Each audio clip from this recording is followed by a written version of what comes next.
the Queensland Poetry Festival does this incredible job of not just asking for diverse voices, but going out and seeking those diverse voices and making sure that they get on a stage and they get heard. And that's the responsibility we have as artists and writers and curators, is to make sure that we don't just call for those voices, but that we actually go and seek them and put them out there. This is one of the most inclusive festivals I've been at. To have such deep, searching, non-patronising discussions around language, culture, race, place of origin. That was really surprising. I am oppressed. I am oppressed. I am oppressed by the preponderance of your ignorance about my choice of dress.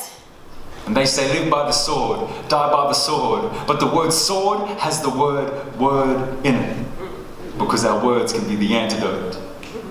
So much so that we can retell history. I retell my past in any way I choose to. I even called my last terrible breakup the best thing that ever happened to me. The girl stands at grandmother's door. There is no keyhole to the future and no vision to the past.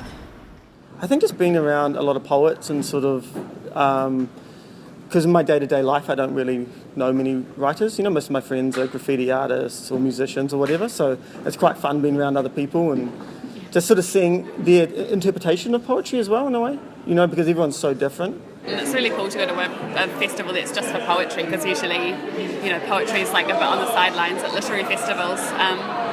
But yeah, it's really nice just to be somewhere where everyone else has got the same obscure hobby as you. To the boy dating my best friend! I've never been in a fight before. Ding, round one. Bang, this is for the day you raised your hands in the air like a sacrifice. Dipped your fingers in bleaching cream and tried to set fire to the midnight on your skin, forgetting that you can't run from the Nile River flowing through your veins. My soul pulled out a cane and boom. Telling stories, what's it worth my journey now? You think of it as a dying art, but when you start seeing so many wonderful poets, so many wonderful poetry books, you realise that it really is alive and doing quite well. I've been coming here for a while, because we'll be 4 years now. I love the community. This is my people. You thrashed out first, hard with your varsity calves towards a far granite cheek. The tiger stretch of your body, powerful but ungainly. Your torso turning from side to side like something the ocean was rejecting. The boys are turning away.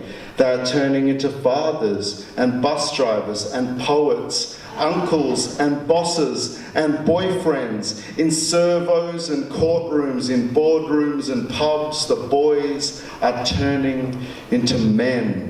Your neighbourhood is involved in a gang war, and you are trying to stay neutral by wearing white, and your neighbour is stabbing you repeatedly in the chest, whispering, "White is not a colour, it's a shade." I think spoken word and poetry changes lives for the better.